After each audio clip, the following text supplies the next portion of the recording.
Buong USA nanginginig dahil pagkatapos lampasan ni Alexandra Ala ang sunod-sunod na malalaking pangalan sa Washington, isa na namang American player ang haharang sa kaniyang rumaragasang kampanya sa Toronto. Sa round of 32 ng National Bank Open, haharapin ng bagong world number 20 at Washington champion na si Alex Ala si Katie McNally, isang mapanganib na comeback specialist na kagagaling lamang sa napakalaking upset kontra Wimbledon champion at world number 7, Linda Noskova. Pero linawin natin, wala pang verified statement si McNally na nagsasabing literal siyang takot kay Alex. Ang takot sa ating titulo ay competitive pressure dahil alam ng buong draw na hindi na ordinaryong kalaban ang Filipina. 6 na sunod na panalo na ang dala ni Alex matapos niyang talunin si Alicia Parks, 6-1, 4-6, 6-2.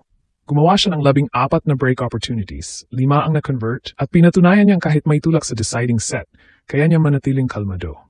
Hindi rin basta-basta si McNally. Mula 5-1 na pagkakabaon sa first set kontra Noskova, bumangon siya, nagligtas ng 2 set points at nanalo 7-6, 6-1. Kaya ito ay banggaan ng 2 manlalarong ayaw sumuko, ang left-handed pressure at aggressive returning ni Ala laban sa variety, net instincts at fighting spirit ni McNally. First career meeting nila ito. Ang mananalo ay papasok sa round of 16 ng WTA 1000 event. At sa lakas ng Filipino crowd sa SoBe Stadium, maaring ang tunay na kinatatakutan ng kalaban ay hindi lamang ang raketa ni Alex, kundi ang buong Pilipinas na sabay-sabay na sumisigaw sa bawat puntos. Mga kababayan, ang nangyayari ngayon kay Alexandra Ala ay hindi na simpleng hot streak. Ito ay isang malinaw na pagbabago sa kanyang estado sa women's tennis. Ilang araw lamang matapos niyang makuha ang unang WTA Tour singles title ng isang Filipina sa Washington, umakyat siya ng 8 puwesto hanggang career high world number 20. Sa title run na yon, dinaanan niya sina Zheng Qinwen, Leylah Fernandez, Elina Svitolina, Naomi Osaka at Jessica Pegula. Isang draw na puno ng Grand Slam finalists, champions at top 10 talent. Pagdating sa Toronto, wala siyang mahabang pahinga, walang luxury na mag-celebrate ng matagal, at kailangan agad niyang i-reset ang katawan at isip. Doon papasok ang kalagahan ng panalo niya kay Alicia Parks. Sa first set, napakabilis ng adjustment ni Alex. Mula 1-all, 5 sunod na games ang kanyang kinuha para tapusin ang set sa 6-1. Hindi siya humarap sa kahit isang breakpoint sa opening set at patuloy niyang ginipit si Parks mula sa baseline. Ngunit sa second set, nagbago ang takbo. Nakaligtas si Parks sa 4 na breakpoints bago siya nakakuha ng crucial break sa 10th game para manalo 6-4. Dito nasubukan kung pagod na ba si Alex matapos ang Washington o kung kaya pa niyang humanap ng panibagong gear. Sa deciding set, nagpalitan muna sila ng early breaks. Pagdating sa 5th game, muling kumagat ang return pressure ni Ala. Nakuha niya ang break para sa 3-2. Pagkatapos ay hindi na niya pinakawalan ang momentum. 3 sunod na games ang isinara niya para makumpleto ang 6-2 at ang panalo sa loob ng 1 oras at 51 minuto. Sa buong match, 14 na break chances ang nalihan niya kumpara sa 2 lamang ni Parks. Ibig sabihin, kahit hindi perpekto ang execution, paulit-ulit niyang inilalagay sa alanganin ang service games ng kalaban. Dito nagiging makatwiran ng hype na nanginginig ang opposition. Hindi dahil may direktang sinabi si McNally na natatakot siya, kundi dahil ang scouting report kay Alex ay lalong nagiging mabigat. Kapag nakuha ni Ala ang opening set, 10 sunod na matches na siyang hindi natatalo. Sa 3-set matches ngayong season, 10-4 ang kaniyang record sa tour level. At matapos ang Parks victory, umabot na sa 6 ang kaniyang winning streak. Ang mga numerong ito ang nagbibigay ng pressure sa sinumang nasa kabilang side ng net. Dagdag pa rito ang atmosfera sa Toronto. Puno ng Filipino supporters ang SoBe Stadium at maging ang tournament grounds ay nakisabay sa Ialamania. May vendor naghanda ng special chicken adobo offering, may Philippine flags sa paligid, at ayon sa WTA, makikita ang Filipino fans sa iba't ibang bahagi ng stadium. Sa social media, tinawag ng WTA ang panalo ni Alex na electric, habang mabilis ding kumalat ang highlights ng kanyang 3-set escape laban kay Parks. Pero huwag nating maliitin si Katie McNally. Ang American ay world number 70 at may career high number 54, 2 beses ng Grand Slam doubles finalist, at sana'y gumamit ng variety. Hindi siya puro lakas. Marunong siyang magpalit ng rhythm, gumamit ng slice, pumasok sa net at gawing uncomfortable ang baseline player. Matapos ang seryosong injury at surgery na nagpabagsak sa kaniyang ranking, nagtrabaho siyang bumalik sa top 100 at nakakuha ng unang top 10 win kontra Victoria Mboko sa Madrid. Kaya ang laban na ito ay hindi mismatch. Ito ay test ng maturity ni Alex laban sa isang kalabang mahusay manggulo ng pattern.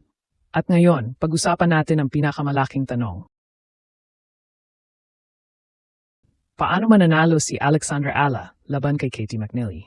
Una, kailangang salakayin ni Alex ang second serve. Si McNally ay mahusay kapag nabibigyan ng oras para makapag-set up ng variety, pero kapag na-pressure agad ang kaniyang serve, nababawasan ang pagkakataon niyang makalapit sa net. Ang left-handed return ni Ala, lalo na kapag ipinadala niya ng malalim sa backhand side o biglang binago ang direction down the line, maaring pumigil sa American na makuha ang unang attacking shot. Hindi kailangang puro winner. Mas mahalaga ang deep return na maglalagay kay McNally sa defensive position. Ito ay tactical analysis batay sa return pressure ni Ala laban kay Parks at sa variety na karaniwang ginagamit ni McNally. Ikalawa, kailangang maging disiplinado si Alex laban sa slice at pagbabago ng dahil sanay sa doubles at may mahusay na net instinct si McNally, posibleng pilitin niyang paikliin ang rallies, gumamit ng low balls, at hilahin si Alex palabas sa komportableng baseline rhythm. Ang sagot dito ay footwork at patience. Kapag mababa ang bola, hindi dapat minamadali ni Ella ang winner. Maari niyang gamitin ang heavy cross-court forehand, mataas na margin sa net, at pagkatapos ay hintayin ang mas malinaw na pagkakataong umatake. Ikatlo, mahalaga ang first serve percentage ni Alex. Nakita natin laban kay Parks na kaya niyang kontrolin ang opening set kapag protektado ang serve. Ngunit kapag bumaba ang kalidad ng unang palo, nabibigyan ng pag-asa ang kalaban. Si McNally ay isang smart returner. Hindi siya kailangang humataw sa bawat bola para makakuha ng advantage. Kaya kailangan ni Alex ang tamang mix ng body serve, wide serve mula sa ad-court, at mabilis na first ball pagkatapos ng serve. Pero ang pinakamalaking laban ay maaring mangyari sa mental side. 2 beses nang nagpakita ng matinding comeback si McNally sa Toronto. Sa opener kontra Tatiana Maria, nagligtas siya ng match point bago manalo sa 3 sets. Pagkatapos, kontra Noskova, mula sa 5-1 deficit ay bumangon siya. Nagligtas ng 2 set points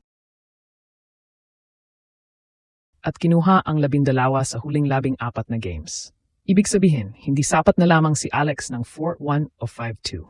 Kailangan niyang tapusin ang bawat set ng walang pagluwag. Sa kabilang banda, si Ala rin ay pumapasok na may championship confidence. Ang kaniyang Washington title ang nagdala sa kanya sa world number 20, at ang panalo kay Parks ang nagpatunay na kaya niyang bumalik agad sa trabaho kahit maiksi ang recovery. First meeting ito, kaya walang head-to-head history na masasandala ng alinman. Ang magiging labanan ay adjustment, composure, at execution sa mahalagang puntos. Kaya ba ni McNally pigilan ang Iala wave? Posible. Dahil tunay siyang mapanganib at hindi dapat gawing maliit ang kanyang upset kay Noskova. Pero kung mapapanatili ni Alex ang return pressure, mapoprotektahan ang serve at hindi magpapaistorbo sa variety ng American. Malinaw na may magandang pagkakataon siyang pumasok sa round of 16. Hindi literal na takot ang kuwento rito. Ang mas tamang salita ay respeto, pressure at babala.